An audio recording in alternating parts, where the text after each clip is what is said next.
এই মুহূর্তে যে খবরে নজর রাখবো, সন্দেশখালীতে শুভেন্দু অধিকারীর শ্রদ্ধাঞ্জলি সভা, আর সেই সভাতে উপস্থিত ছিলেন না রেখা পাত্র।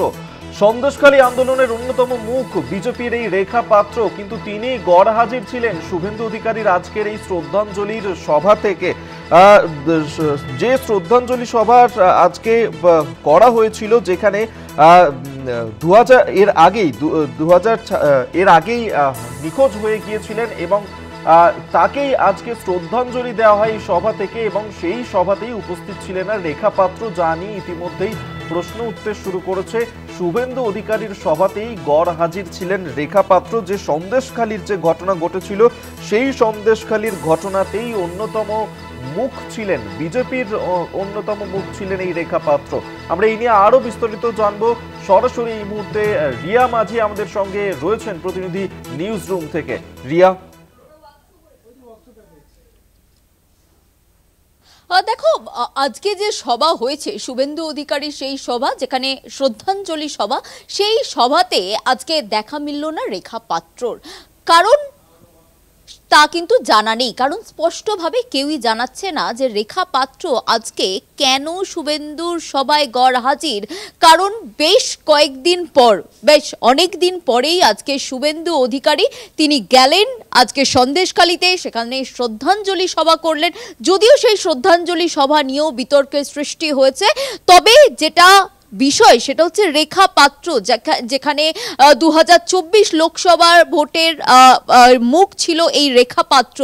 যদিও তিনি হেরে গিয়েছিলেন, এবং এই রেখা পাত্রকে কিন্তু আজকে যে শুভেন্দুর সভা, সেখানে তার দেখা মিলল না। কারণ এর আগে আমরা দেখেছিলাম যখন সন্দেশখালীর ঘটনা ঘটে, তার পরপরেই এই রেখা পাত্রকে রীতিমতো মাথায় চড়িয়েছিল বিজেপি, এবং রেখা পাত্রকে নিয়ে যে রমরমা, এবং শুভেন্দু অধিকারীর বারংবার সন্দেশখালী বা বসিরহাট সেখানে ভিজিট করা, এবং রেখা পাত্রকে সঙ্গে নিয়ে বিভিন্ন জায়গায় যাওয়া, সভা করা থেকে আরম্ভ করে সব সময় শুভেন্দু অধিকারীর পাশে দেখা গিয়েছে রেখা পাত্রকে।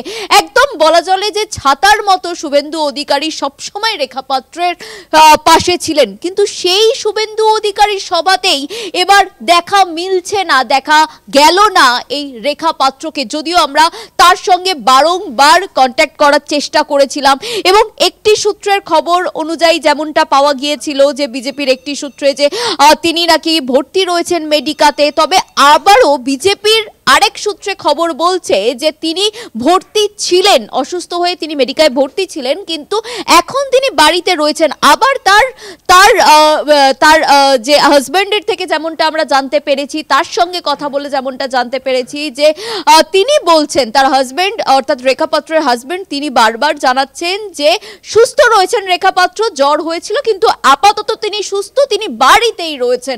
কিন্তু তাহলে কেন গেল না রেখা পাত্র আজকে শুভেন্দু অধিকারীর সভাতে? এই নিয়ে কিন্তু ইতিমধ্যেই রাজনৈতিক মহলে কিন্তু এই নিয়ে কথা শুরু হয়েছে, এবং রেখা পাত্রকে আজকে যে শ্রদ্ধাঞ্জলি সভা এবং দীর্ঘক্ষণ শুভেন্দু অধিকারী সেখানের মানুষজনের সাথে যে কথাবার্তা, সেখানে কোথাও কিন্তু রেখা পাত্রকে দেখা মিলল না।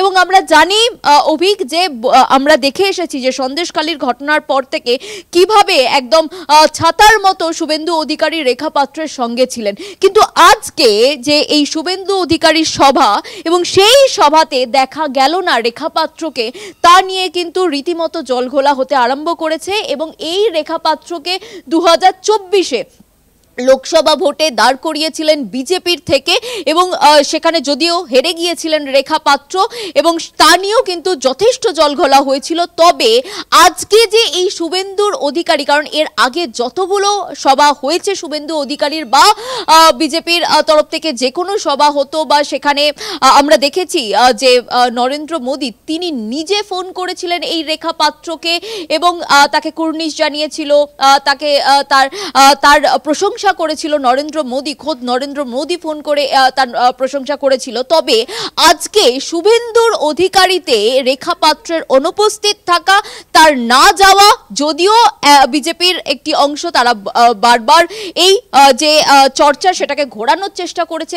তারা বলেছে যে রেখা পাত্র তিনি অ্যাডমিট রয়েছেন এক বেসরকারি হাসপাতালে, কিন্তু সেটাকে একদমই উড়িয়ে দিয়েছে তার হাজব্যান্ড। কারণ তার হাজব্যান্ডের সঙ্গে যখন আমরা ফোনে কথা বলেছিলাম, তিনি বলেছেন যে সুস্থ রয়েছে রেখা পাত্র, তার জ্বর হয়েছিল মাঝে, কিন্তু এখন তিনি একদম সুস্থ রয়েছে, বাড়িতেই রয়েছে। তাহলে কেন গেলেন না রেখা পাত্র? এই প্রশ্ন কিন্তু বারংবার উঠছে এবং রাজনৈতিক মহল নয়, শুধু সন্দেশখালীর মানুষরাও কিন্তু এই প্রশ্ন তুলে দিচ্ছে যে কেন রেখা পাত্র আজকে শুভেন্দু অধিকারীর সভায় গেলেন না। একেবারে এই প্রশ্ন ইতিমধ্যে উঠতে শুরু করেছে। আপাতত ধন্যবাদ রিয়া তোমাকে, এতক্ষণ সরাসরি নিউজ রুম থেকে আমাদের সঙ্গে ছিলেন আমাদের প্রতিনিধি রিয়া মাঝি।